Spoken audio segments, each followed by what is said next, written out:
네, 여러분들 새 학기 맞아서 이제 여러분들 세 번째 시간이죠?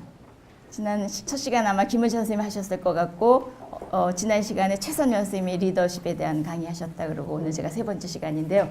오늘 채플에서 혹시 저 만난 사람? 네.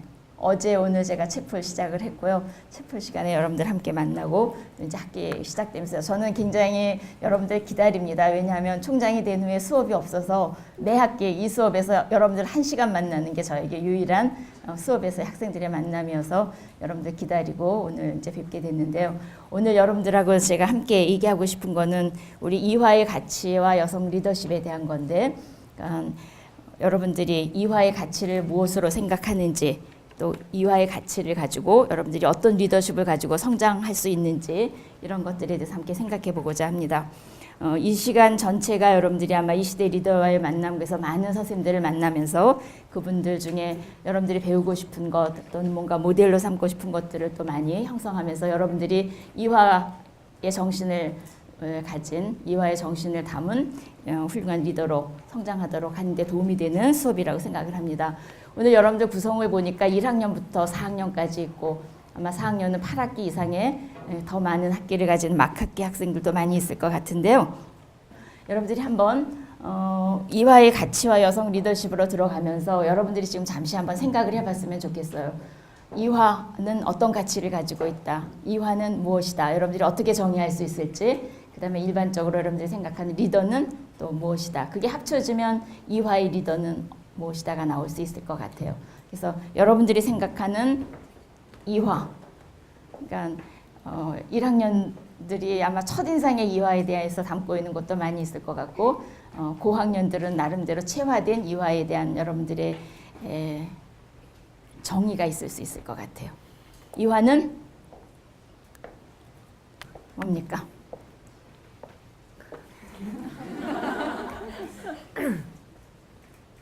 이화요? 네. 제가 생각하는 이 학교의 모습이요? 뭐든지 좋습니다. 이렇게 껴안고 싶은가 보다. 마이크를 껴안는 거 보니까. 너무 진짜 막 꽃 같고 너무 아름다워요. 네, 너무 아름다워요. 이화는 아름답다. 네. 진선미 중에 미만 본 것 같으네. 그죠? 네. 또 이화는 여성 리더. 여성 리더를 의미한다. 네. 또 이화는 그러니까 저에게 있어서요? 물론 저에게 있어서 선물이다. 선물이다. 네. 이화는 선물이다. 누가 준? 하늘이 준. 하늘이 준 선물이다. 좋습니다. 네. 이화는 하늘이 준 선물이다. 또 이거는 생각이 안 나요. 이화는 웃음이다. 웃습니다. 웃음이다요, 진짜? 네. 이화는 여러분들에게 어떤 의미로 다가갑니까? 네. 발판이다. 이화는 발판이다. 여러분 삶의 네. 네. 또 이화는 편견이다. 이화는 편견이다. 어떤 편견? 김주아 선배님이 말씀하셨는데 이화가 준 혜택은 없다. 다만 이화인으로서의 편견을 헤쳐나간 순간들이 이화가 준 혜택이다라고 했는데 그게 4학년이 되니까 절실히 와닿는 것 같아요. 그러면 자기가 지금 부딪히고 있는 이화의 편견이 혹시 뭐예요? 이대생 하면은 뭐 된장녀라고 떠올린다든지 여자는 안 된다라는 그 여성에 대한 편견이 이화여대에 다니면서 좀 부딪히는데 오히려 그것 때문에 저 자신이 좀 단단해지는 것 같습니다. 그래서 극복을 한 거죠. 그러면 지금 네. 하고 있는 거예요? 네, 하고 있습니다. 좋습니다. 우리 여러분들이 이제 경험할 수도 있고 이미 경험하기도 하겠지만 한국 또는 세계에는 이화의 팬이 많아요. 근데 한국에는 이화의 팬도 많고 이화의 적도 많아요. 그래서 여러분들이 편견에 시달리는 부분이 일정한 부분이 있는데 그거는 지금 말한 듯이 잘 극복할 수 있는 부분입니다. 근데 어떤 편견인지를 여러분들이 자세히 알아야지 극복할 수 있을 것 같아요. 좋은 생각입니다. 또 이화는 주체적이다. 이화는 주체적이다. 네, 좋습니다. 또 이화는 이화는 보금자리다. 네. 또 이화는 망치인 것 같아요. 망치. 그러니까 무엇을 향한? 우리나라에는 아직도 유리벽이 많이 존재하잖아요. 그거를 깰 수 있는 망치가 유리벽을 깰 수 있는 망치다. 네. 또 여성에게 힘을 많이 줄 수 있기 때문에 그러면서는 파워라고도 할 수 있을 것 같아요. 이와는 파워다. 힘을 주는. 네. 또 잘 모르겠어요.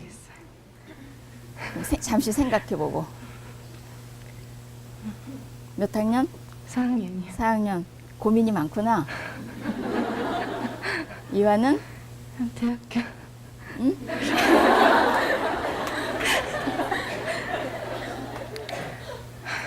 그냥 발판이요. 여전히 발판. 네. 또 몇 학년입니까? 1학년이요. 1학년. 이화는 시작이다. 이화는 시작이다. 네. 또 옆에 이화는 당당함. 이화는 당당합니다. 네. 뒤로 가보겠습니다, 여러분들. 일부러 뒤에 앉았어요. 자리가 없어서 뒤로 왔습니까? 정해진 자리입니까? 오, 미안합니다. 이화는? 아니요. 이화는? 저요? 네. 대표적 이미지, 대표적 이미지. 네, 저 자신의 대표적 이미지이기도 하고 여성의 대표적 이미지이기도 하고. 네, 본인의 그러니까 이화를 빼고는 자기가 없는 거예요. 그러니까 대표적인. 네, 좋습니다. 또 이화는 미래다. 이화는 미래다. 네, 여기는 이화는 버팀목이다. 버팀목이다. 또 이화는 사랑입니다. 사랑입니다. 네, 이화는 이화는 용기를 주는 곳이다. 용기를 주는 것이다. 또 이화는 나 자신이다. 이화는 나 자신이다. 네, 여러분 이화에 대해서 일정한 부분이 또 거기에 대한 리더도 담겨 있는 것 같기도 하지만 여러분들에게 굉장히 중요한 지지대이고 버팀목이고 또 여러분들을 당당하게 해주고 사랑이고 힘이고 여러 가지도 있는데 그런데 지금 이제 한 가지 문제 제기를 한 사람이 하나 있어요. 편견, 이화에 대한 편견에 자기가 지금 도전하고 있고 그러면서 뭔가 극복하면서 이화에 대한 아마 진가를 여러분들이 지금 느끼고 있을 것 같은데 지금 그 말한 이화에 대한 편견에 부딪혀서 어려움을 겪어본 경험이 있는 사람 한번 손 들어볼까요? 주로 어디에서 부딪힐까요? 여러분들 미팅 가서 부딪힙니까? 인터넷에서? 동아리에서? 네. 그것도 한번 우리가 수업 안에서 한번 다뤄볼 수 있으면 다뤄봅시다. 지금 이제 여러분들이 얘기하는 것 중에 당당함이라든지 주체적이라든지 또 어떤 어떤 여러분들의 어떤 그 힘의 근원이 된다든지 여러분들을 뒷받침해 주는 거라든지 이런 것들이 결국은 이화가 가지고 있는 가치이고 여러분들이 그 안에서 지금 교육을 통해서 이화의 정신으로 이제 갈 수 있는 많은 것들이라고 생각을 합니다. 그러니까 그 부분이 여러분 개인이기도 하고 이 사회를 살고 있는 여성 모두이기도 하고 또 어떤 대학 교육을 통한 것이기도 하고요. 그래서 여러분들이 나름대로 이제 학교 생활의 길고 짧은 기간 동안에 이화라는 교육이 여러분들에게 요구하는 게 뭐고 또 여러분들에게 형성시키고자 하는 게 뭔지 또 자연스럽게 여러분들에게 체득되는 것이 뭔지 이런 것들을 아마 생각해보는 그런 시간이 됐으면 좋겠고요. 그런 정신을 가지고 있는 리더를 이화는 이제 필요로 하고 또 그렇게 키워내고자 하는 부분인데 지난 시간에 여러분들이 리더에 대해서도 배웠고 리더십에 대해서도 배웠는데 그러니까 한국 사회에서 그러니까 이화라는 공간은 여성들에게 교육의 기회가 주어지지 않았던 시절에 여성들에게 고등교육의 기회를 만들기 위한 교육의 장이 됐던 거잖아요. 그죠? 127년 전에. 지금 이제 그 127년 동안의 꾸준한 그 역사 속에서 한국의 많은 여성들에게 교육의 기회를 갖게 했고 또 교육의 기회를 가지면서 여러분들 말하는 주체적으로 사회에 대한 책임을 지면서 사회의 많은 역할들을 이제 해오는 여러분들이 많은 선배가 있고 또 우리의 선배뿐이 아니라 많은 사람들 여성들이 그와 함께 여성들이 가지 않았던 길을 여성들이 갈 수 있게 만들고 그 길을 넓혀왔고 또 그 길을 더 키워온 그런 역사 속에 여러분들의 선배들이 이제 많이 계십니다. 오늘 어떤 기자가 인터뷰를 하면서 대한민국의 최초의 여성 대통령이 탄생했는데 어떻게 생각하십니까? 그래서 제가 우리 사회에 여성이 가지 않은 많은 분야마다에서의 최초의 여성 1호를 이화여대가 많이 만들어낸 그것이 그 뒷받침이 돼서 여성 대통령도 나올 수 있었다고 생각한다. 그 밑거름을 우리가 만들어줬다고 생각한다고 내가 얘기를 했는데 아쉽긴 해요. 이화여대 출신이 대통령도 1호를 했더라면 얼마나 좋았을까 했지만 그러나 그 못지않게 우리 출신이든 아니든 간에 대한민국에서의 여성 대통령이 탄생했다는 의미는 그런 많은 것들이 보태져서 이루어진 결과일 테니까요. 그래서 여러분들이 이화가 그 여성의 인간화를 실천하면서 127년의 역사 속에 만들어 온 많은 그 앞길에 간 선배들과 스승님들에 대한 역할과 또 그 모델과 이런 것들 여러분들이 보면 여러분들이 앞으로 가야 될 길들에 대한 책임도 또 어떤 길도 보일 거라고 생각이 듭니다. 그래서 오늘 한국 사회에서의 어떤 여성의 현황이나 그런 것들은 어느 상태에 있는지 또 우리 사회는 어떤 여성 리더들을 원하는지에 대한 생각도 해보고 또 우리 학교 교육에 있어서의 어떤 그 철학도 또 가치도 한번 생각해보고 여러분들이 가질 수 있는 꿈도 생각해볼 수 있는 그런 시간이 됐으면 좋겠어요. 그래서 여러분들이 이거를 오늘 그 수업 내내 이화는 여러분들에게 어떤 의미고 어떤 가치를 이화는 여러분들께 전달이 되는지 또 리더는 무엇이어야 하는지 이화의 리더라면 세상의 많은 리더들과는 뭐가 달라야 되는지 그런 생각을 하면서 이 수업을 시작하도록 하겠습니다. 우선 제 얘기를 조금 시작할게요. 여러분들이 제가 사실은 수업 시간에 개인적인 이야기 안 하는 거를 아주 철칙으로 삼았던 사람이 지난 작년부터죠. 지금 제가 3번째 여러분들한테 제 이야기를 합니다. 제 이야기를 너무나도 들으면 좋아한다고 김우진 선생님이 저를 꼬시기 시작하셔서 제가 이제 그 방법을 쓰는데요. 이유는 일본의 오차노미즈 대학에 초청받아서 제 개인적인 이제 삶을 이야기했는데 우리 학생들에게도 얘기를 해주는 게 좋겠구나 하는 생각이 들었어요. 남의 나라에 가서이기보다. 그래서 아주 짧게 수업 모두에 지금 시작을 하겠습니다. 제가 이게 좀 초등학교 때 사진인데요. 초등학교 한 2학년쯤 됐을 것 같네요. 1960년이죠. 4.19가 일어난 게. 네, 4.19가 일어났을 때 저는 초등학생이었는데 오빠가 대학생이었어요. 그때 생각이 나는데 저녁에 막 호회가 돌고 그러니까 학교에 간 오빠가 돌아오지 않아서 부모님들이랑 같이 막 걱정하던 시절이 생각이 나는데 어린 마음에 그런 것들이 뭔가 어떤 사회적인 의식이나 이런 걸 가졌던 것 같아요. 그래서 뭔가 좀 더 정의로운 세상을 만드는 데 중요한 거는 법을 공부하는 건가 보다라는 생각을 가지면서 판사가 되겠다는 생각을 초등학교 때부터 했었어요. 그러면서 끊임없이 이제 중고등학교를 거치면서도 변하지 않고 제가 이제 법학과에 진학을 하게 됐는데 그러나 중고등학교 시절에 저도 이제 2번의 실패를 경험했는데 여러분들께 제 실패의 경험을 말하고 싶어서 이 얘기를 합니다. 지금은 중고등학교가 뽑기이기 때문에 시험이 없죠. 그런데 이제 우리가 다녔던 시절에 그러니까 60년대 그때는 중학교도 1차 시험이 있고 2차 시험이 있었어요. 그러니까 입학시험이 1차에서 떨어지면 이제 2차를 가는데 중학교에서 한번 1차 떨어져서 2차를 간 경험이 있고 고등학교에서 또 한 번 실패해서 1차 떨어져서 2차를 갔는데 아까 설명했던 개성여중고가 명동 성당 옆에 있습니다. 근데 그 6년이라는 세월 동안에 여러분들 명동에 가봅니까 요즘? 요즘 명동보다는 강남이 더 놀기가 좋을 것 같은데 그 시절에는 명동이 모든 연예인들이 다 모이는 유행의 거리였었어요. 그래서 제가 요즘 조금이라도 옷을 제대로 입는다면 그때의 감각이 아닐까 하는 생각을 하는데요. 그러니까 중고등학교 2번의 실패의 경험이 이제 성장하면서 굉장히 나한테는 좋은 경험이었구나. 그러니까 일부러 할 것까지는 없지만 한두 번의 실패가 사람을 굉장히 성장시키고 어떤 그 생각을 더 풍요롭게 해줄 수 있다는 생각이 많이 들 때가 있어요.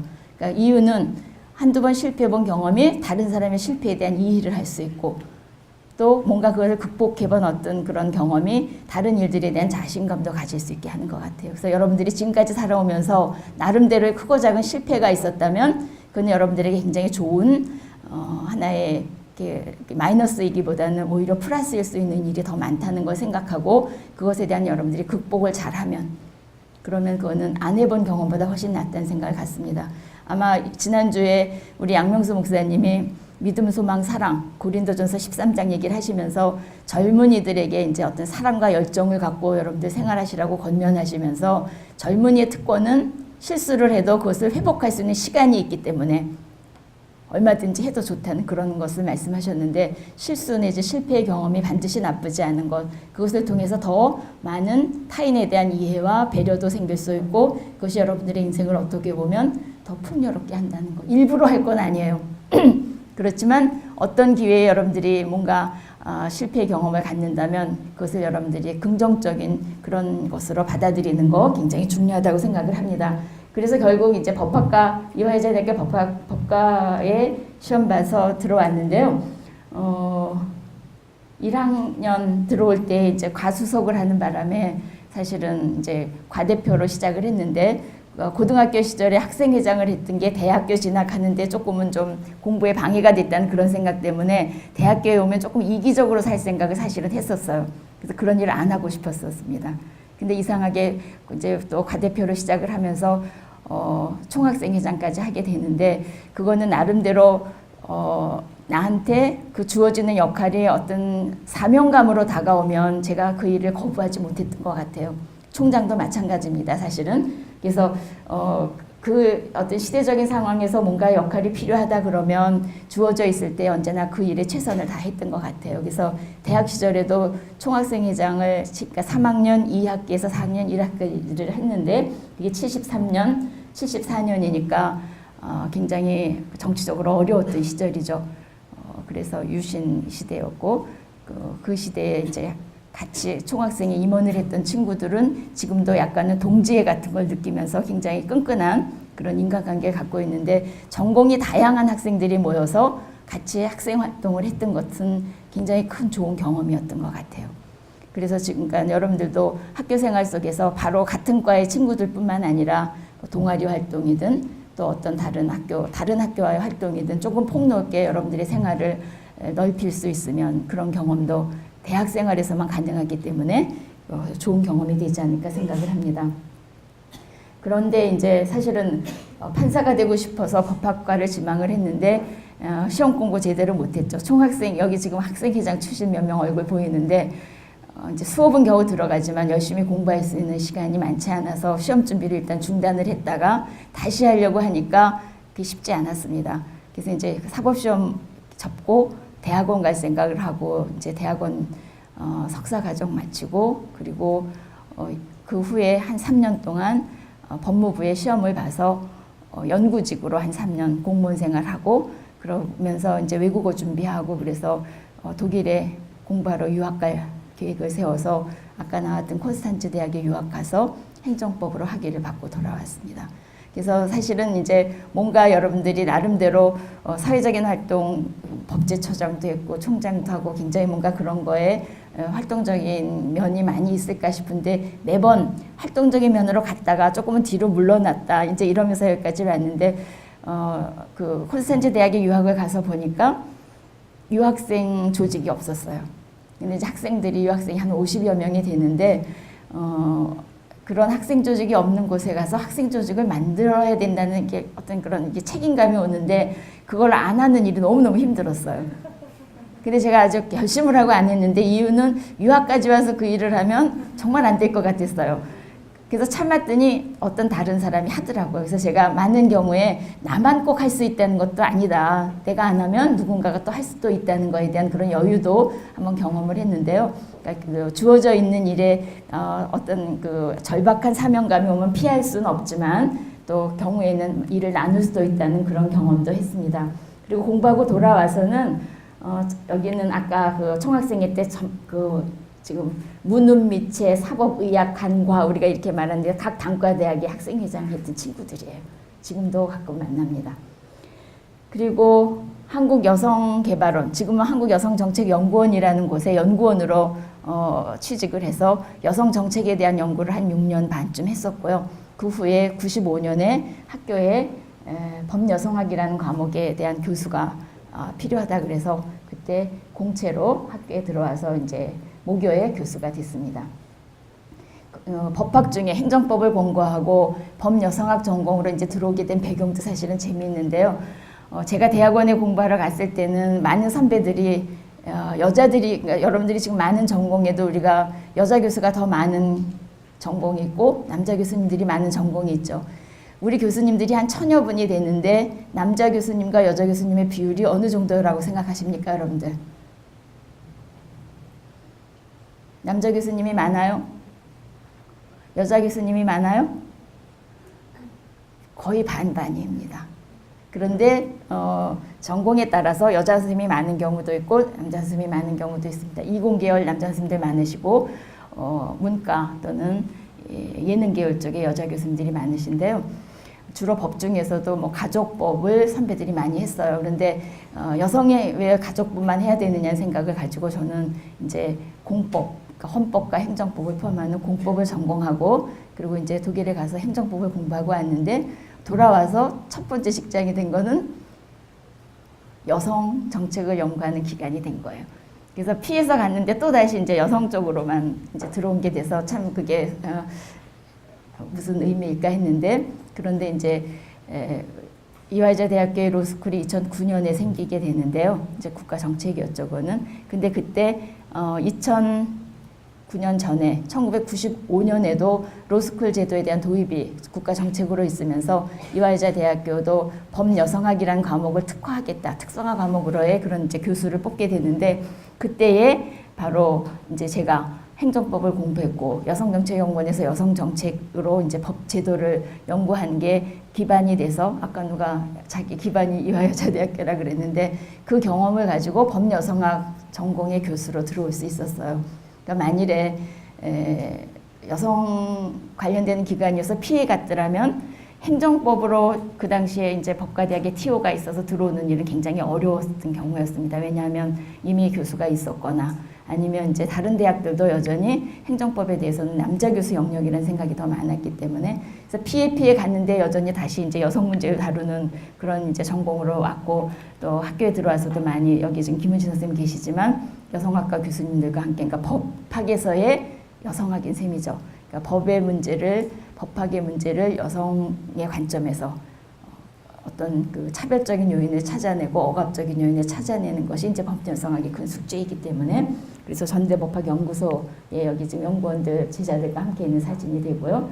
그렇게 연구하고 공부하고 그러면서 이제 대학 교수로서의 생활을 열심히 했고 그것으로 법여성학을 다루는 교수로서의 연구 뭐 보고서라든지 업적이라든지 이런 것 때문에 사실은 이제 정부의 각 부처에 여성정책 담당관들이 필요하다든지 또는 지금 정치 참여에 있어서 여성들에게 특별한 조치가 없이는 정책 결정에 여성들의 참여가 어렵기 때문에 특별한 적극적인 조치로서의 할당제가 필요하다든지 이런 것들 이제 정책 지원을 많이 했는데 2005년에 그러니까 그 참여정부 때 법제처장에 대한 인사 개편을 하면서 각 정부의 부처의 여성정책 담당관이 필요하다는 주장을 그러면 법제처에 와서는 법제처 처장으로서 그 역할을 해보려는 거예요. 근데 이제 교수로서의 이제 생활에 익숙해져 있고 또 다시 그런 업무를 맡는 거에 대한 생각이 내키지 않았지만 그런 주장을 했고 또 그런 역할이 필요한데 와서 하라고 하는데 정책 담당관이라 그러면 주로 보통 국장 내지 실장급인데 그 기관에 수장으로 와서 그 역할을 하라 그러는 거를 마다하기가 굉장히 어려웠습니다. 그래서 그것도 하나의 이제 책임감을 갖고 가서 법제처장 2002년, 그러니까 2년 4개월 동안의 일을 하고 왔는데요. 법제처장으로서 그러니까 26대 법제처장이에요. 제가 지금 어느 부서고 가면 역대 장관들의 사진이 벽에 쭉 걸려 있습니다. 그러니까 제가 있을 때까지 26사람 중에 이제 유일한 여자인데 해방되면서부터 우리나라가 정부 수립된 48년부터 26명의 이제 법제처장이 저까지 있었는데 유일했고요. 이거는 이제 그 법제 동호회 사람들이 모이는 자리인데 여전히 제가 혼자죠. 지금도 아마 그 이후에 5명 정도의 이제 처장이 더 생겼는데 여전히 아직 여자 없고요. 요번에 새로 임명되신 제 정부 그 처장님은 제가 있을 때 국장이셨는데 굉장히 기쁜 것 중에 하나는 이분이 우리 학교에 와서 리더십 개발원에서 이제 굉장히 그 성평등에 대한 교육을 철저히 받으셨어요. 그리고 그 후에 제가 있는 동안에 추석 명절이 되면 그때 한참 이제 여성들의 명절 증후군에 대한 논의가 많았는데 자기네 국 사람들에게 그때 국장이셨는데 명절에 남자들이 앞치마 입고 부인을 도운 걸 사진에 쫙 올려서 이제 함께 그런 문화를 바꾸고자 하는 노력도 하셨던 분이어서 앞으로 기대가 되고요.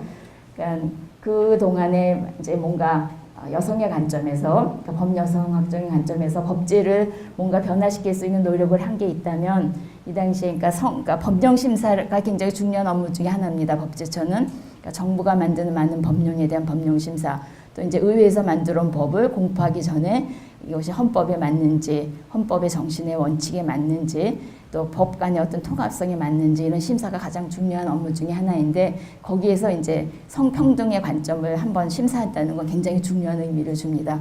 그래서 그런 것들에 대한 그러니까 이 법령 심사에서의 기본 원칙을 성인지적인 관점에서의 법령 심사라는 것을 넣을 수 있었고 또 그 공무원들을 우리 학교 리더십 개발원에 와서 또 양성평등진흥원에 가서 이런 그 성인지 교육들을 함으로 해서 법제처의 공무원들에게 이런 의식을 갖게 하고 이런 시스템을 만들 수 있었던 것은 굉장히 중요한 의미가 있었다고 생각을 하고요.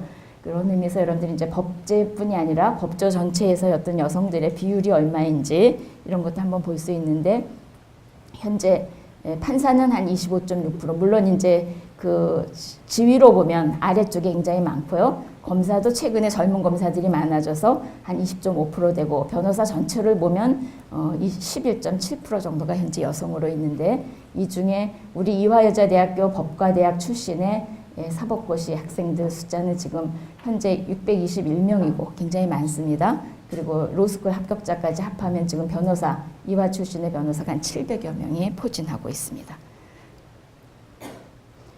그러면서 중요하게 생각했던 것 중에 하나가 이 외에도 알기 쉬운 법령 만들기 작업을 꾸준히 했었는데요. 그거는 법에 대해서 조금 더 소외되어 있는, 법적 지식에 소외되어 있는 게 남성보다는 여성이기 때문에 알기 쉬운 법을 만든다는 것 또한 여성들에게 훨씬 더 법적인 지식을 증진시킬 수 있는 그런 것들이었다고 생각을 합니다. 자, 그래서 법제처장의 경험을 갖고 학교에 와서 다시 로스쿨 만드는 일에 막 열심히 한 2007년부터 2010년까지 열심히 일했고 그리고 또 학교에 지금 이제 여러분들과 학교 발전을 위해서 지금 총장으로서 일할 수 있는 기회를 2010년 8월부터 갖고 지금 6학기째 총장 일을 하고 있습니다. 그래서 여러분들께 제가 어떤 과정을 통해서 그동안 무엇을 해왔는지를 간단하게 설명드렸고요. 그런 제 삶 속에는 71년에 이화여자대학교 1학년으로 입학해서 학부를 마치고 대학원 생활을 했고 조교 생활을 했고 또 유학 갔다 돌아와서 교수로서의 생활을 하고 이러면서 만났던 많은 선생님들과 또 많은 선배들과 이화 안에서 키워진 그런 것들이 제가 가지고 있는 지금의 리더십을 형성했다고 생각을 합니다. 그래서 여러분들에게도 의미 있게 또는 또 여러분들이 나중에 의미를 깨달을 수 있는 이화의 정신, 가치가 이제 여러분들 속에 들어있을 거라고 생각합니다. 여성 리더십을 얘기하기 전에 우리가 현재 한국 여성의 현황이 우리 사회가 어떤지 잠깐 봐야 될 것 같아요. 간단한 이제 통계표 중심으로 봅니다. 비정규직 우리가 전체적인 사회 문제이기도 하지만 비정규직의 여성이 훨씬 더 많습니다. 월 평균 임금 남자가 100일 때 여자가 63.3입니다. 고용률 남성 71.6일 때 여성이 지금 47.3%고요. 경제활동 참가율도 여성이 훨씬 낮습니다. 우리나라의 남녀의 대비이기도 하지만 또 이게 이제 다른 나라들과 비교해 볼 때 그 고용률이나 경제활동 참가율은 많이 뒤지고 있습니다. 근데 최근에 재미난 통계가 있는데 20대의 경제활동률에서 지금 남성보다 여성이 더 높은 걸로 나타나고 있어요. 그런데 30대로 가면 이게 이제 또 굉장한 격차가 벌어지는데 여기에 아마도 요즘 자꾸 혼인이 늦어지기도 하지만 30대로 가면 여성들이 혼인이나 육아나 이런 문제로 이제 이 경력이 단절되는 문제를 이제 여실히 나타내주고 있는 것 같습니다. 이것이 제일 중요한 이제 극복해야 될 과제 중에 하나라는 생각을 갖습니다. 그 다음에 기업 근로자들의 여성 비율, 또 여성 근로자 중에 여성 임원의 비율, 여기는 공직보다 훨씬 적죠, 그죠? 그런데 최근 신문에서 우리가 굉장히 기분 좋은 보도가 상대적으로 있었는데 100대 기업의 여성 관리자 비율이 여전히 이렇게 낮고 임원 비율은 훨씬 더 낮은데 얼마 전에 100대 기업의 여성 임원이 얼마나 되는지 골라보니까 아마 100대 기업들 중에서 33개 기업만 여성 임원이 있대요. 그 중에 전체 인원이 114명인가 그런데 그 중에 우리 이화 출신이 16명으로 가장 많은 여성 임원을 배출한 대학이라고 합니다. 그 다음에 서울대, 연대, 고대가 뒤이어서 있었습니다. 그런 의미에서 또 이 기업에 있어서도 고위직으로의 여러분들의 선배가 또 이제 유리천장도 뚫고 망치로 그리고 발전하는 길을 선구자적으로 도전해 갔다는 걸 여러분들이 알 수 있을 것 같아요. 그 다음에 교육의 현실도 마찬가지인데요. 여교원들 전체적으로 교육 연수가 많이 평등해졌다고는 해도 여성이 남성보다 조금 짧습니다. 대학 진학률 이건 지금 높은 걸로 나타나죠. 그 다음에 이제 초중교의 교장이나 또 대학의 총장 여성 비율 여전히 많이 낮습니다. 그 다음에 정치 참여는 굉장히 중요한데 이유는 여러 가지 사회 제도나 이런 시스템들을 바꾸고 개선하기에 가장 큰 영향력을 가지고 있는 곳이기 때문인데요. 국회의원 지금 꾸준히 늘어왔지만 비례대표 중에서 여성 28명, 비례대표 중에 여성이 더 많죠. 여러분들 비례대표의 50%는 반드시 여성으로 해야 되는 법이 있는 거 아세요? 그래서 이제 이만큼 왔고요. 반올림 서로 하기 때문에 더 많아질 수도 있습니다. 지역구는 여전히 아직 부족합니다. 그래서 지방자치단체로 가면 광역이 지금 14.8%, 기초의회 의원은 21.7%입니다. 이 여성 국회의원이 현재 300명 중에 47명인데 이 47명, 이게 프로테이지가 이제 15.7%이죠. 이 47명 중에 여러분의 선배가 몇 명쯤 될 것 같습니까? 한 반쯤 넘었으면 좋겠죠. 지금 반이 넘지는 못하고요. 47명 중에 13명이 여러분들의 선배인데 이것도 대학으로 따지면 가장 많은 숫자의 배출 대학이 저희 학교가 되겠습니다. 자, 그 다음에 그럼 이게 우리의 지금 여러 가지 경제나 정치나 교육에서의 그 지표 몇 가지를 봤는데 세계적인 여성 지위와 함께 보면 국제적으로 어떤 지위에 있는지를 잠깐 볼 수 있는데요. 성불평등 지수를 보면 지금 여기에서 186개국 중에 27위이고요. 이 모성 사망률의 부분은 우리가 굉장히 좋은 편입니다. 다만 여성 의원 비율이나 그 다음에 여성 경제활동 참가율은 조금 낮은 편에 속하고 중등 이상의 여성 교육 비율은 굉장히 높은 나라 중에 하나가 되고 있습니다. 또 하나 성격차 지수인데 이건 지금 저희가 135개국 중에 108위 굉장히 후진국 속에 들어가 있는데 경제 참여 낮기 때문이고 여성의 관리직이나 전문직 비율 낮기 때문이고 그 다음에 건강과 생존 뭐 이런 쪽에 대해서는 지금 이 수준에 있고요. 특히 정치적인 권한, 여성 의원의 수, 여성 장관의 수 이제 이거는 아마도 대통령이 이제 여성이 되셨기 때문에 이 부분이 조금 좋아질 것 같기는 해요. 그 지표는 값이 굉장히 높을 때니까요. 근데 이제 다른 앞선 나라들이 북구라파들의 나라들이고 이 부분이 이제 여성 권한, 정치적인 권한과 관련되는 부분에서 우리가 아주 치명적으로 낮습니다. 그렇다면은 여러분들이 생각하는 여성주의 리더십, 그러니까 이화가 추구하는 리더십은 어떤 것일까에 대한 생각인데요. 일반적으로 우리가 여성 리더십이라고 하면 무조건 여성이 가지고 있는 리더십을 얘기합니다. 근데 여성적인 리더십이라 그러면 남성도 가질 수 있고 여성도 못 가질 수 있는 리더십입니다. 그러니까 여기에는 우리가 가지고 있는 어떤 가치 차원의 그런 것들이 있는데 일반적인 그림을 그리면 이런 권위적인 리더십을 전통적인 남성 리더십이라고 한다면 이 탈권위주의적인 리더십을 여성 리더십으로 우리가 명명하는데 꼭대기에 서고 싶어하는 것, 권위적인 거죠. 탈권위적인 것, 가운데에 서고 싶어하는 리더십. 아마 여러분들의 속성을 가만히 따져보면 그래서 내가 이런 리더십을 가지고 있었구나라고 생각할 수 있을 거예요. 그러나 아주 남성 중심적인 조직에 가서 이런 리더십을 아주 소수인 여성들이 발휘를 하면 이거는 리더십이 없는 사람이라고 치부될 수도 있어요. 그래서 남성이 다수인 조직에 가서 여성들이 여성의 특별한 이런 리더십을 발휘하기는 굉장히 환경적으로 어렵습니다. 그리고 초기에는 살아남으려면 거기서 비슷하게 해야 살아남죠. 그러니까는 남성 중심 조직에 아주 소수의 여성들이 있을 때는 어떤 의미에서 더 권위적인 리더십을 갖는 여성들도 많이 발생할 여지가 있습니다. 그러니까 여러분들 속에 이런 자기 성향이 많이 있었다면 이건 여러분들이 아주 긍정적인 좋은 리더십을 여러분들 스스로 가지고 있고 그것을 발휘할 수 있는 기회를 더 많이 만들어야 된다고 생각합니다. 그래서 모든 구성원들의 역량을 혼자가 아니라 함께 극대화시킬 수 있는 리더십을 얘기합니다. 그래서 이런 여성주의 리더십을 아까 말했듯이 발휘하기에는 또 한편에 여러 가지 장애들이 있는데 그게 남성 조직 문화이기도 하고 또 사회적인 편견이기도 하고 아까 여러분들이 말한 그것은 어쩌면 이화에 대한 많은 편견은 여성에 대한 편견에서 유리하기도 합니다. 그러니까 우리 사회가 평등하지 않은 부분에서 이화는 계속해서 평등을 주장하니까 거기에 대한 많은 이제 반론들도 많이 있죠. 그래서 그렇다면 이런 상황 속에서 특히 아까 30대가 되면은 경제활동 참가율이 확 떨어지는 것도 일, 가정 양립의 어려움인데 이런 것들을 그럼 어떻게 리더십 속에서 실현할 수 있을까? 그건 이제 일정한 부분 개인의 책임이 아닌 사회적인 변화를 이루어줘야 되는 부분도 있고 또 여성 스스로 모든 분야의 사회에 진출해서 그런 변화를 가져오고 와야 되는 그런 노력이 함께 갈 부분도 있고 그다음에 여성들이 가지고 있는 그런 특성이나 잠재성을 스스로도 발휘해야 되는 책임도 한 부분이 있습니다. 근데 무엇보다 중요한 거는 어떤 사회에서 소수가 다수의 변화를 가져오긴 굉장히 어려운데 그 다수의 변화를 가져올 수 있는 소수의 최소한의 숫자를 만들어내는 게 굉장히 중요한 것 같아요. 그래서 예를 들면 국회에 300명의 의원들이 있는 중에 여성이 몇 프로가 되면 과연 여성 의원들이 그 국회에서 자기들의 소리를 내고 어떤 변화를 가져오는 법과 제도에 대한 안도 만들고 통과시킬 수 있을까? 그런 걸 우리가 이제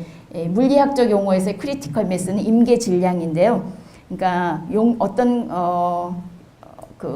용량 그 내용물에서 더 많은 그러니까 다수 내지는 더 많은 함량이 있는 것과 이제 작은 것이 있을 때 적은 것이 큰 것에 영향을 줄 수 있는 그 지점을 우리가 임계 지점이라 그럽니다. 이걸 사회학적인 용어로 바꿔서 사회적인 크리티컬 매스라고 할 때는 다수에게 소수가 영향을 미칠 수 있는 그 최소한의 점. 그래서 어떤 경우에는 5%라고도 하고 어떤 경우는 20%라고도 하고 유엔은 30%라고 주장하기도 합니다. 그런데 그건 경우에 따라서 다른데 5%에서도 그런 역할을 해낼 수도 있고요.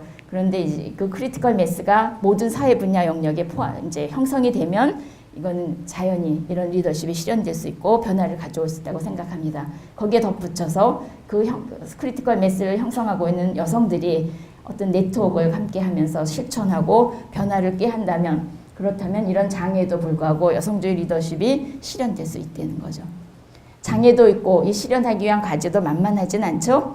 근데 이제 부분 이런 것들이 좀 형성되어 가고 있고 그래서 여러분들이 보는 어떤 그 공직의 여성 진출이라든지 또는 어떤 기업에서의 변화라든지 이런 것들을 이제 부분적으로 느낍니다. 다만 최근에 가장 큰 변화를 주는 거는 국가고시에서의 여성의 합격률인 것 같아요.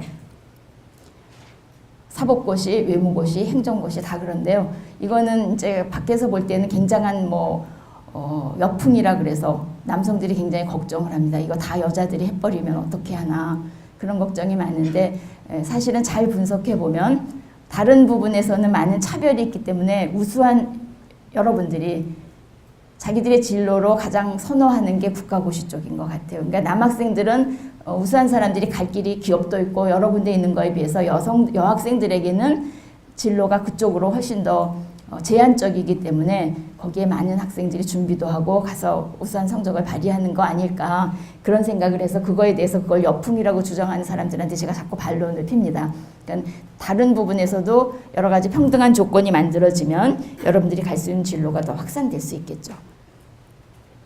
그렇다면은 지금 이런 리더십에 대한 생각을 가지고 여러분들이 이화의 리더십은 그동안 어떻게 형성되어 왔을지 저는 우리 이화 리더십을 표현할 수 있는 좋은 단어들 중에 헌신과 도전과 나눔과 소통과 변화라는 단어를 쓰고 싶어요. 여러분들이 공감하실 수 있다고 생각하는데 이 헌신은 모르겠어요. 여러분들은 헌신이란 단어를 말하면 뭐가 떠오릅니까? 점점 젊은 세대들에게 이거를 요구하는 게 쉽지 않겠다는 생각을 가지고 있기는 하지만 이화의 127년의 역사 속에 이화의 오늘의 모습에는 정말로 헌신적인 그런 노력을 해오신 많은 스승과 선배님들이 계시지 않았으면 이화의 오늘은 없었을 것 같아요. 그렇기 때문에 이화의 정신 속에 이건 굉장히 소중한 가치이고 우리가 이어가야 될 거라고 생각을 합니다.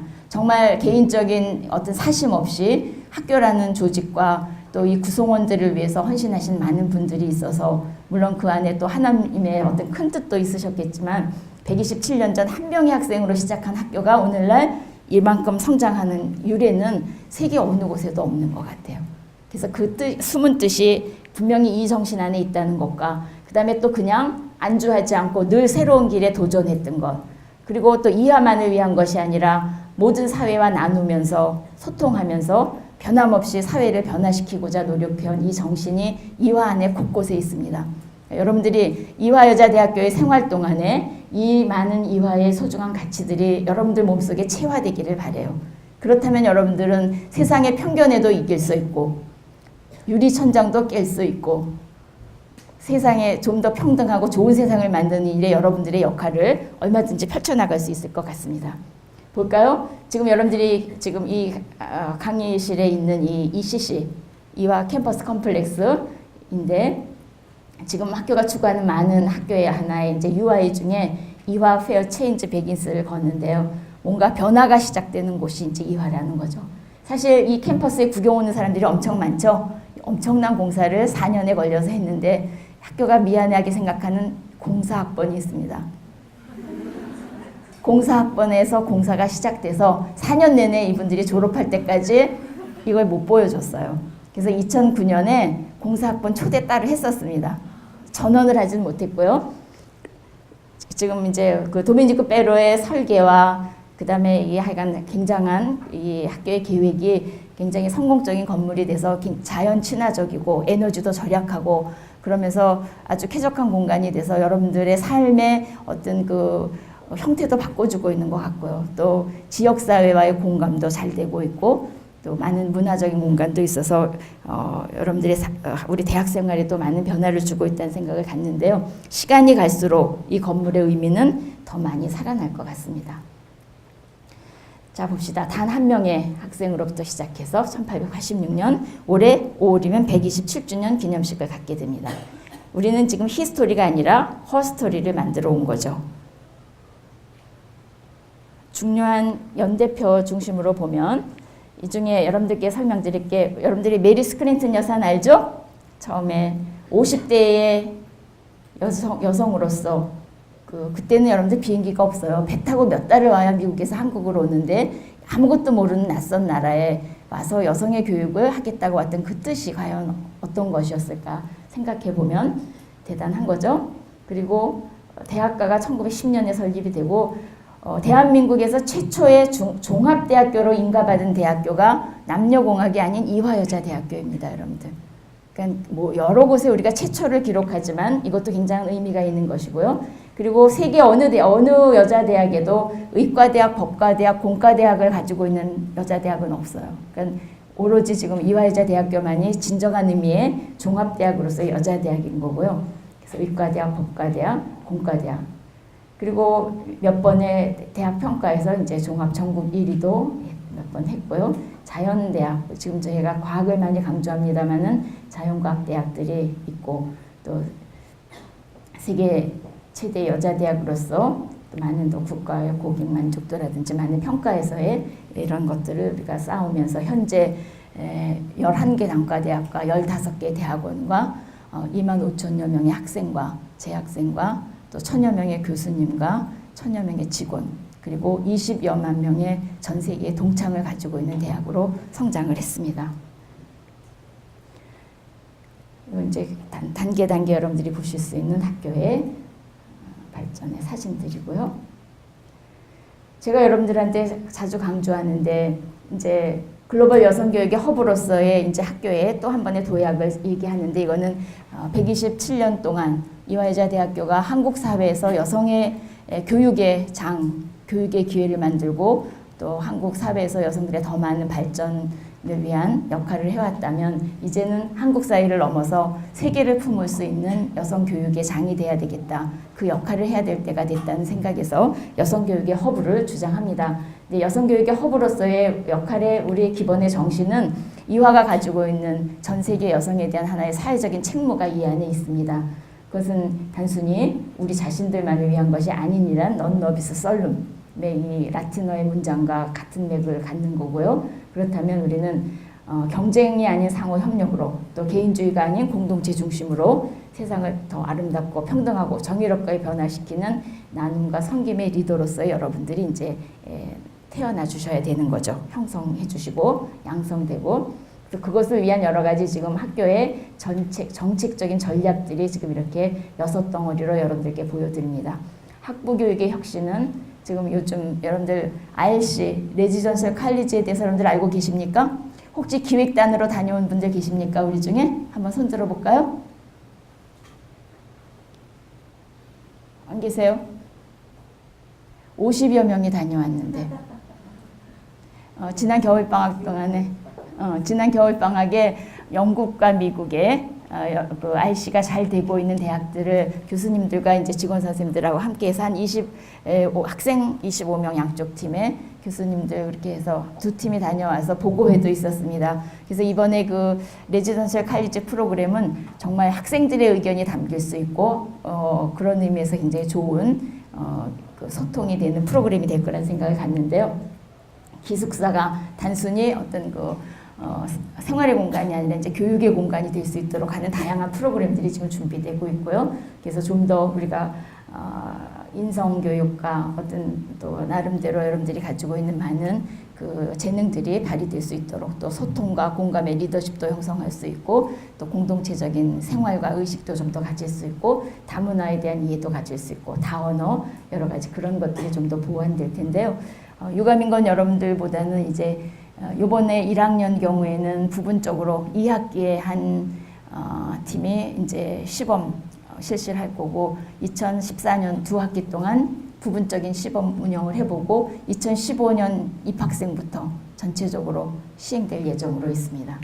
그 다음에 연구 산학에 대한 역량 강화와 사회적인 책무의 강화, 지식 정보화와 네트워킹 이건 이제 버추얼 이화라고 해서 여러분들에게 또는 여러분들의 선배 졸업생들에게 또는 지역 사회에 우리가 가지고 있는 무형의 많은 지식들을 함께 온라인상으로 공유할 수 있는 그런 시스템의 개발입니다.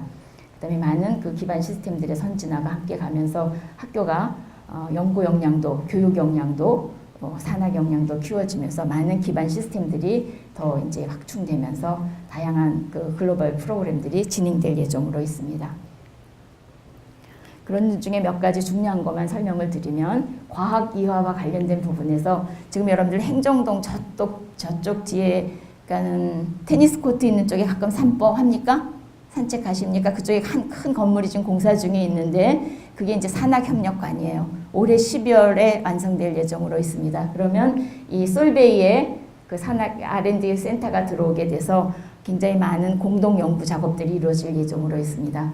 이 솔베이는 화학 회사예요. 다국적 사업인 그 기업체인데 아주 오랜 100여 년 이전부터 기초과학에 대한 지원을 기업이 꾸준히 해온 회사이면서 그 기초과학에 대한 지원 프로그램으로 솔베이 포럼이라는 게 있는데 그걸 통해서 지금까지 18명의 노벨 과학상을 배출한 회사입니다. 근데 이제 그런 많은 역량을 가지고 있는 회사가 우리 학교에 와서 함께 연구하면 아마 우리 학교 안에 많은 교수님들과 학생들 중에서 노벨 과학상 1호가 곧 나오지 않을까 그런 기대를 합니다. 근데 이 솔베이 R&D 센터를 유치하기 위해서 많은 대학들이 공을 들였는데 여기가 우리 학교와 함께 이걸 하게 된 결정의 가장 큰 이유를 제가 여러 가지를 따져봤는데 이화여자 대학교가 가지고 있는 여러 분야의 어떤 글로벌 스탠다드가 제대로 되어 있던 것도 하나이기도 하지만 이분들이 미래 과학의 가장 중요한 것은 여성이라는 생각을 가지고 있어요. 우리보다 더 아주 확실한 신념이어서 그러니까 그 자기들이 같이 함께 일할 여성이 이화여자 대학교에 있다는 겁니다. 그래서 이런 결과가 왔고 지금 우리는 그 많은 준비를 같이 하고 있고 내년이면 공동의 연구가 이루어질 예정입니다. 그리고 또 거기에 덧붙여서 우리나라의 기초과학 연구원에서 IBS 연구단에 대한 공모를 했는데 여기에 우리 학교와 함께 지원한 영국 런던 대학에 있는 스위스 국적을 가진 애플리 교수란 분이 선정이 돼서 이제 우리와 함께 또 이 연구를 하시게 되는데 그 건물 안에서 이것도 매년 100억씩 10년 동안 국가가 연구비를 지원하는 프로젝트입니다. 물리 쪽입니다. 이분도. 그 다음에 한국기초과학지원연구원의 서부센터가 거기에 함께 유치돼서 이쪽 서부 지역에 있는 많은 대학들이 연구 기자재를 공유하는 그런 시설을 우리가 또 유치하게 됐습니다. 그래서 많은 과학과 관련되는 인프라가 이제 내년 이후면 굉장히 좋아져서 여기 이제 많은 학생들이 함께 교수님들과 국제적인 연구를 할 수 있을 거라고 생각을 합니다. 거기에 이제 교내 연구비로의 글로벌 탑5가 매년 또 100억씩 지원이 됐고요. 3년 동안 100억이 지원이 됐고, 그런데 이제 이분이 나한테 굉장히 중요한 덕담을 해주셨는데, 자기네가 그 18명의 노벨 과학상을 탄 중에 마담 퀴리 여사가 있어요. 그분 사진을 저한테 주는데, 그게 1911년인가 열렸던 그 회의에서 한 20여 명의 남자 중에 오로지 한 명의 여자가 있는데, 그분이 바로 마담 퀴리였습니다. 그 사진 주시면서 절더러 이화에서 제2의 마담 퀴리를 그럼 만들어 보라고, 굉장히 중요한 덕담이고 가능성이 있다고 생각을 합니다. 그리고 우리가 어떤 전 세계에 대한 사회적인 책임으로서의 글로벌 여성교육의 호구로서의 중요한 것들 중에 지금 3가지 프로그램이 학교에서 진행 중인데요.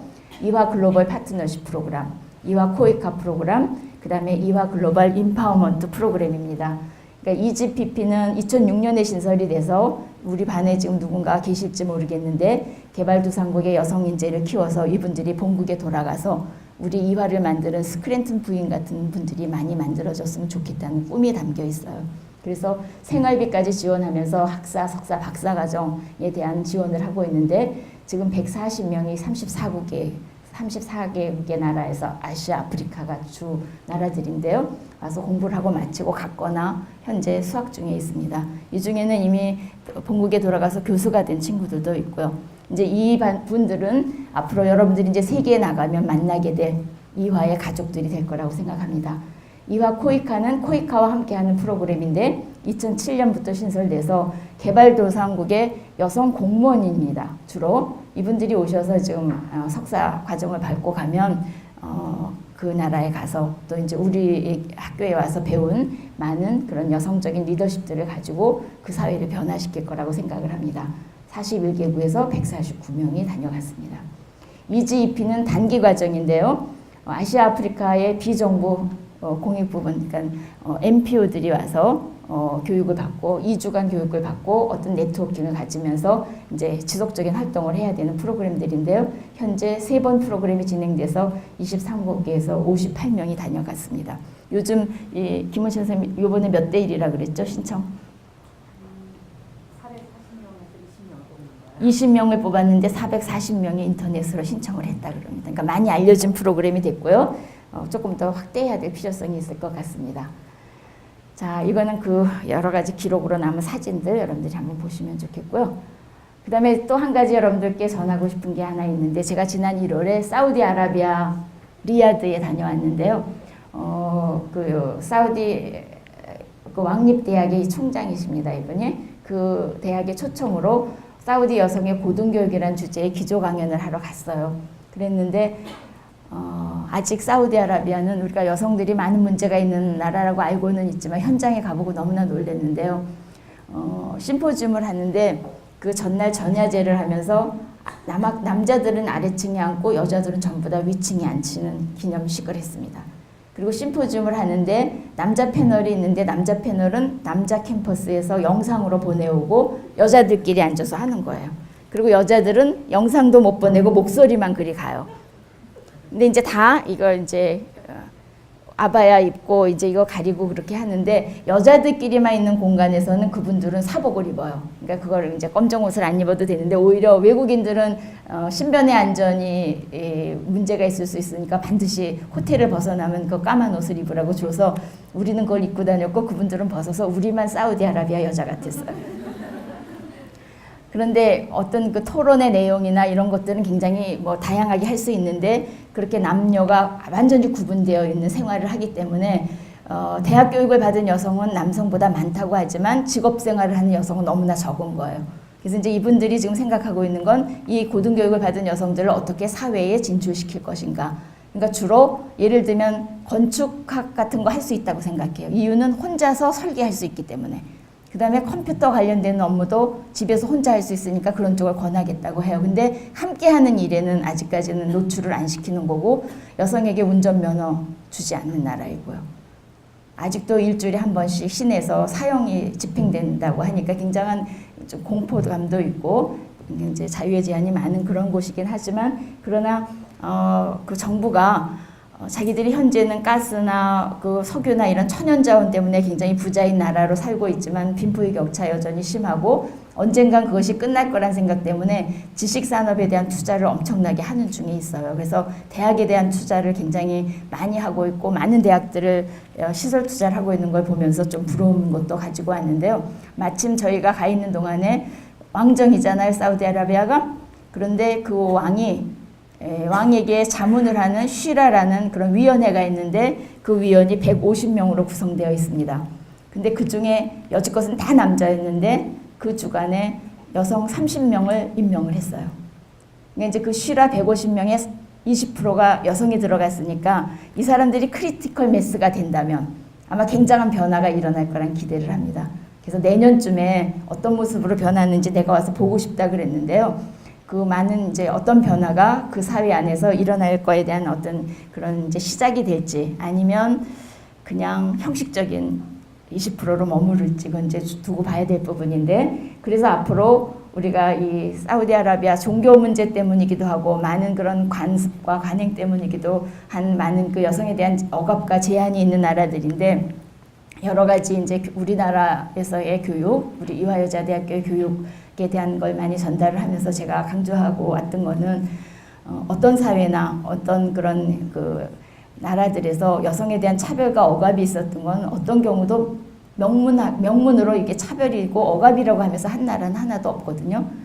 주로 그런 억압이나 차별에 대한 것들을 때로는 문화라고, 때로는 전통이라 그러고, 때로는 미풍양속이라고 포장해서 그 사회를 유지해 왔던 것들이 있기 때문에 그런 것들에 대해서 예민하게 보고 연대해서 그것을 해결해야 되는 것이 중요하다. 이런 얘기를 우리나라의 호주제도 폐지와 관련한 여러 가지 절차를 통해서 설명을 하고 왔었습니다.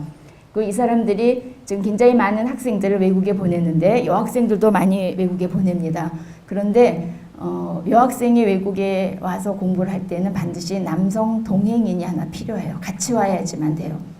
근데 우리나라에 약간 어려움이 있는 거는 우리가 지금 외국인들에 대한 불법 체류가 많아서 같이 오는 남자에 대한 동행 비자를 함께 해주지 않는다 그래요. 그래서 많은 어려움이 있다고 하는데 이제 그런 것들이 해결이 되면 아마도 우리 캠퍼스에도 이쪽에 많은 학생들이 함께 올 수 있는 기회가 있지 않을까 생각하고 그거를 위해서 학교가 노력하려고 합니다. 그래서 현재 주한 사우디아라비아 문화원하고의 MOU 체결은 됐고요. 앞으로 이제 그런 문제들을 계속해 나가면서 우리가 겪은 경험 또 우리가 가지고 있는 많은 지혜를 함께 나누는 것도 어쩌면 글로벌 여성교육의 허브로서의 책임이 되지 않을까 생각합니다. 그 다음에 레지던셜 칼리지는 아까 설명드린 대로 이제 계속 진행될 부분이고요. 그리고 버추얼 이하 사업도 여러분들이 이제 아시는 대로 훨씬 더 많은 그런 내용들이 이제 더 구축되어 갈 부분으로 되어 있습니다. 그리고 여기 우리 아직 의과대 학생들은 여기 있지 않은데요. 마곡의 첨단의학센터 의료원 제2병원이 설립되고 의과대학이 이사를 갈 텐데 김포공항 3km 가기 전 지점인데요. 발산역이 되든가요. 거기 큰 길가에 여러분들이 아마 이화여자대학교 제2병원 설립 예정지라고 써 있는 걸 보실 텐데 13,000여 평이고요. 아마 한 1,000여 병상이 마련되면서 의과대학이 그쪽으로 함께 가면 굉장히 그 최첨단의 시설에서 좋은 그 환경을 갖추는 그런 의과대학의 교육과 또 보다 나은 의료시설이 만들어질 거라고 생각합니다. 그 다음에 이거는 여러분들 아마 이번 학기에도 많이 느꼈을 텐데 많은 교육 환경에 대한 개선을 꾸준히 학교가 하고 있고요. 다음 여름방학까지 이제 완전히 첨단 시설들에 대한 것들이 개선될 예정으로 있습니다. 그 다음에 학교 정문 쪽에 웰컴 센터가 구축될 예정으로 있습니다. 여러분들이 하고 있는 많은 활동 중에 소통과 나눔의 활동들이 계속 학교에서 더 키워가고 있고요. 이렇게 해서 만들어진 이화가 가지고 있는 이화의 선배들 속에 있는 리더들을 여러분들이 많이 이미 보셨을 텐데 각 분야에 많은 우리 선배들이 있습니다. 아까 누가 김주아 아나운서 얘기했나요? 한 분뿐이 아니죠. 굉장히 많은 그 언론 방송의 종사자들이 많이 있습니다. 그다음에 여러분들하고 가장 가까운 아직 졸업을 안 했으니까 지금 학생인데 공호학번이고 아마 올해 여름에 졸업 예정이라 그러는데 여러분들 알죠? 이 친구 김가영 선배. 동아일보가 10년 뒤에 한국을 빛낼 백인으로 선정을 했는데 친환경 농산물 유통업체 생생농업 유통의 대표고 국대 떡볶이 이대 앞에 있다 그러던데 먹어봤습니까? 100여 개 이상의 체인점을 지금 만들었다 그래요. 그래서 굉장한 지금 이제 기업가로 성공을 했는데 주로 이 친구가 하는 거는 농산물의 유통업체를 합리적으로 해서 생산지에 있는 그 생산하시는 분들이 보다 더 이익을 볼 수 있고 이제 그런 구조를 만드는 일종의 사회적 기업 활동을 합니다.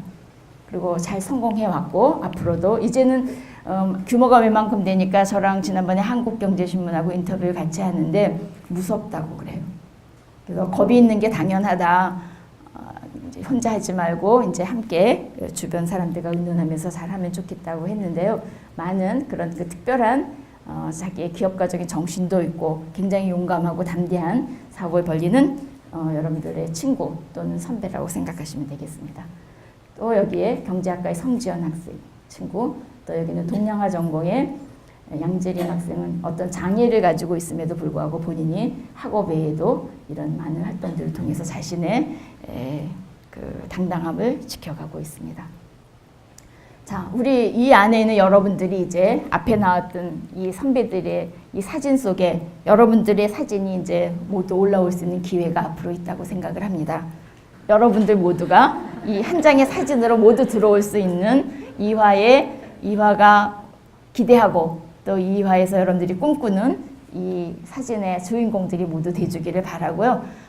그래서 이화의 가치를 담은 여성 리더들로서 여러분들이 성장하고자 하는 꿈을 갖고 그것을 만들어내고 그래서 실현하고 그래서 좀 더 나은 세상을 만드는 한국에서 또 세계를 향해서 여러분들의 역할이 주어지는 그런 날을 여러분들이 계획하고 그 계획을 아주 열정을 갖고 실천하고 이루는 그날까지를 학교는 여러분들을 뒷받침해 줄 거예요. 그래서 그런 생각을 여러분들이 굳건히 하는 시간이 됐으면 좋겠고 오늘 강의 여기까지 하고 여러분들이 질문 받도록 하겠습니다.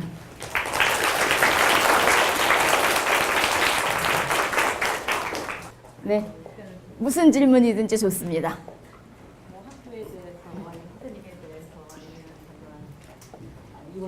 네. 자.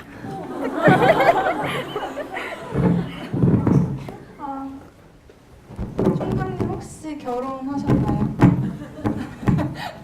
결혼한 것 같아요? 안 한 것 같아요? 결혼 못했습니다.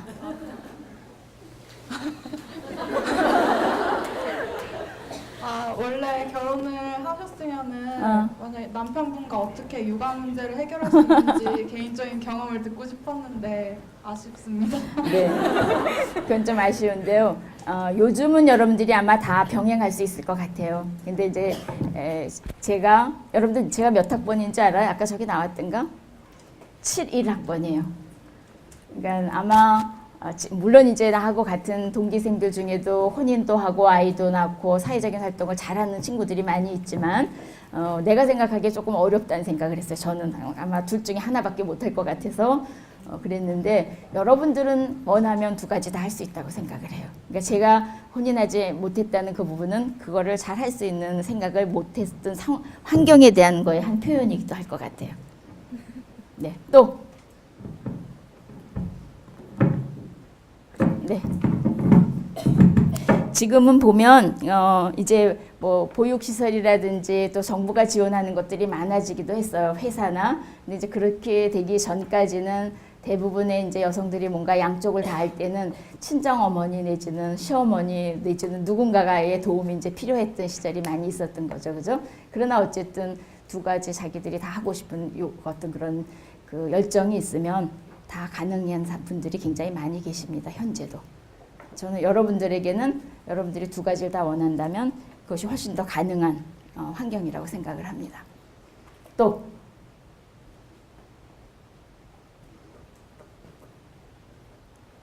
질문 아니면 여러분들 의견 아니면 내가 말한 것들에 대해서 무슨 다른 코멘트 있으면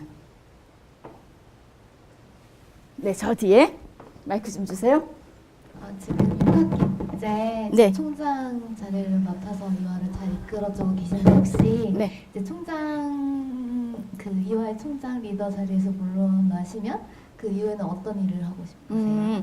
저기 여러분들 나중에 총장 되시면요. 총장 끝나면 1년은 연구년을 받습니다. 그래서 총장 끝나고 다시 이제 여러분들 가르칠 수 있는 준비를 하는 시간으로 1년 갖고 그다음에 법과대학 돌아가서 강의하고 연구하고 그런 생활을 하면 아마 그 생활 한 2년 반쯤 하면 정년이에요. 그리고 나면 이제 하고 싶은 공부도 더 하고 그럴 수 있을 거라고 생각을 합니다. 그러니까 가장 아쉬운 건 여러분들 못 만나는 거, 그다음에 하고 싶은 공부 못하는 시간인 게 좀 아쉬움이지만요. 그렇지만 또 많은 보직 교수님들이 다 같이 그런 마음일 텐데 일정한 기간 본인들이 보직하는 동안 많은 다른 선생님들이 더 연구에 열중할 수 있고 또 학생들이 더 나은 환경에서 공부할 수 있도록 하는 시간을 만들어준다. 그런 생각으로 또 열심히 일하고 계신 거죠. 제가 1년 연구년 하는 동안에 뭔가 나 만나고 싶은 사람 있으면 오세요. 네, 또 하긴 했는데 저희 학교가 좀 저희 나라 남자들이 여성 혐오심을 갖거나 공격적인 걸 저희 학교를 대표해서 좀 많이 공격을 하기도 하고 그런 공격을 직접적으로 받았을 때 어떻게 행동을 해야 될지 되게 착잡하더라고요. 한번 구체적인 얘기를 한 번만 해줄래요? 어떤 경우가 있었고 어떻게 했다. 예를 들면 요즘 사실 저희 학교 입결 문제가 좀 많이 문제가 되고 있는데 그런 데서 사실 저희 학교에서 저희 학교 실질적인 등급 컷이나 성적을 공개하지 않는 면에서 좀 입결이 되게 낮아지고 있다고 느꼈거든요. 네. 그래서 이대에 대해서 안 좋은 얘기를 인터넷에서 너무 쉽게 하기도 하고 또 그냥 이대라고 얘기가 나오면 무조건 욕을 하는 경우도 너무 많고 해서 사실 그런 고민을 갖고 있는 친구들이 되게 많더라고요. 그래서 그거를 좀 좋은 방법을 혹시 여러분들끼리 저 친구의 걱정에 대해서 해답을 줄 수 있는 사람 혹시 있어요? 그런 경험이 있을 때 난 어떻게 했다. 네. 제가 아까 동아리에서 이제 그런 편견을 많이 받는다고 손을 들었는데요. 제가 지금 하고 있는 곳이 이제 연합 동아리에서 다른 학교 학생들하고 많이 교류가 있어요. 근데 대부분 처음에 이대생이라고 딱 얘기를 하면 이러면서 되게 조금 거리감을 느끼게 행동을 하시더라고요. 근데 그럴 때마다 오히려 더 제가 직접적으로 이걸 어떻게 다른 사람들이 이걸 그렇게 보더라도 나는 주체적으로 이렇게 하겠다라고 딱 잡고 나서 내가 하던 대로 늘 행동을 하다 보면은 다들 이대생이라서 이렇게 생각했는데 그게 아니더라라고 얘기를 다시 해주시더라고요. 그래서 일단은 주체적으로 내가 지금 하고 있는 행동 자체를 많이 생각해보고 열심히 그거를 편견을 이겨내기 위해서 노력하는 게 제일 중요한 것 같아요. 다른 사람이 뭐라고 하던지 간에 내가 평소에 하던 대로 괜히 과장하지 않고 하는 행동이 더 중요한 것 같다고 생각합니다. 네, 정답인 것 같은데 또 다른 답 있어요 혹시? 어떻습니까? 저 뒤에. 네. 저는 사회과학대학 4학년 학생인데요.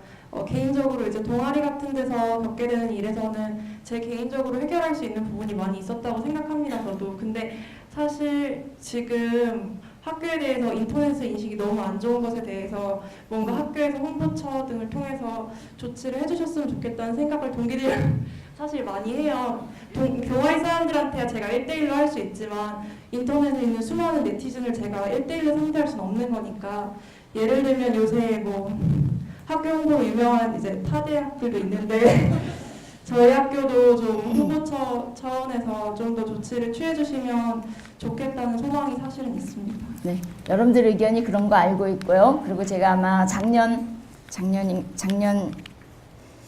벌써 재작년이 되나요? 여러분들 셰플 시간에 여러분 뭔가 정말 근거 없는 얘기를 할 때는 소송으로도 대응하겠다. 그래서 악플에 대한 거 진짜 홍보처에서 소송으로 대응해 준 적도 있고요. 그다음에 이제 입학과 관련해서는 이건 교육적으로 좋지 않아서 저희가 성적 발표 안 합니다. 그런데 이제 추측도 하고 여러 가지 다른 학교들과 이제 비교하면서 그런 억측들이 있는데 기본적인 건 학교대로 지금 대응 노력을 하고 또 이제 여러분들이 자존심 상해하는 부분에 대한 것에 대해서는 여러분들이 개인적으로 자기 스스로 당당함 갖고 이렇게 개인적으로 여러분들이 대응하는 거는 기본으로 하되 학교는 학교대로 노력을 할 텐데 이화의 정신 안에 굉장히 우리가 체질을 바꾸지 않으면 안 된다는 총장으로서의 고민이 많이 있는데요. 일정한 부분의 홍보는 약간은 과대 포장하는 것들이 많이 있잖아요. 그죠? 그러니까 이화가 여지껏 우리 역사 속에는 오히려 우리가 가진 것보다 덜 보여주는 거가 미덕이라고 생각했던 오랜 역사가 있어서 이게 체질 바뀌는 일이 굉장히 어려운데 그러나 저는 기본 목표는 우리를 있는 그대로는 보여주자는 얘기를 늘 합니다. 그런데 학교가 아직 홍보와 관련되는 부분에서 조금 조직적으로도 우리가 그렇게 넉넉하지는 않고 또 이제 입시회 중심으로의 이제 그런 많은 홍보 전략이 있었는데 학교가 가지고 있는 많은 역량들에 대한 거를 제대로 보여주는 것, 또 학생들도 어떤 의미에서는 여러분들 스스로도 학교 전부에 대한 거를 제대로 모르는 일도 많이 있는 것 같아요. 그래서 학교가 학생들을 위한 많은 다양한 프로그램들이 있는 거에 대해서도 여러분들 스스로 다 알고 잘 활용하게 해주는 거, 또 바깥 세상도 이화에 대해서 옛날에 가지고 있었던 편견을 그냥 가지고 있다든지 아니면 어떤 한 사람을 경험해 본 걸 이화 전체의 경험으로 오해한다든지 늘 그런 것 같아요. 기업들도 우리 졸업생들을 한번 써보면 이 사람들이 굉장히 용감하게 씩씩하게 일을 잘한다는 인정을 하는데 뽑기 전에는 혹시 좀 공주과는 아닌지 또 뭔가 굉장히 이렇게 좀 잘 적응하지 못하지는 않을지 이런 편견들이 있었는데 아니다라는 얘기를 하는 분들이 굉장히 많이 있어요. 그러니까 여러분들이 그런 편견이 부분적으로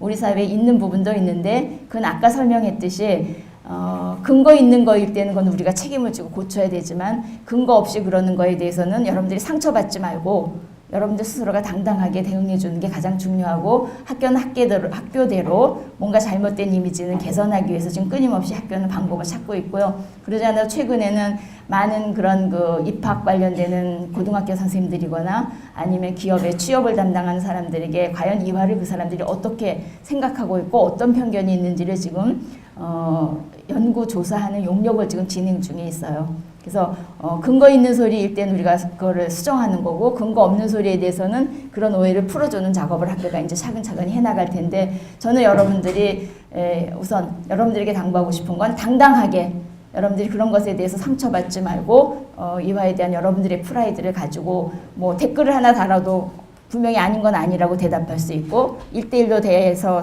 싸울 수 있는 건 여러분들이 1대1로 해주고 그다음에 학교 차원에서 할 거는 학교는 학교대로 꾸준한 노력을 하겠습니다. 여러분들이 그거에 속상해한다는 건 학교가 이미 잘 알고 있고 꾸준한 노력을 하는 중에 있습니다. 또 그러니까 개인적으로 여러분들이 한 댓글에 대해서 하나씩 척결하는 작업은 아까 망치를 얘기한 학생처럼 반드시 여러분의 몫이 있는 거예요. 자신감 갖고. 그 다음에 굉장히 그런 어떤 편견이나 오해나 이런 게 있다는 건 여전히 일정한 부분에 관심도 하나 표현되고 있는 거기 때문에 여러분들이 거기에 대한 오해를 풀 우리들 나름대로의 책임도 있다고 생각을 합니다. 시간이 다 됐죠? 자, 그럼 여러분들 이번 학기에 만나는 많은 그 선생님들에게 많은 그 생각하는 시간 또 많은 여러분들의 모델을 찾을 수 있는 그런 시간이 돼서 우리 이화의 훌륭한 사진 한 장 한 장 나오는 모든 그런 리더로 여러분들이 성장해 주기 바랍니다. 고맙습니다.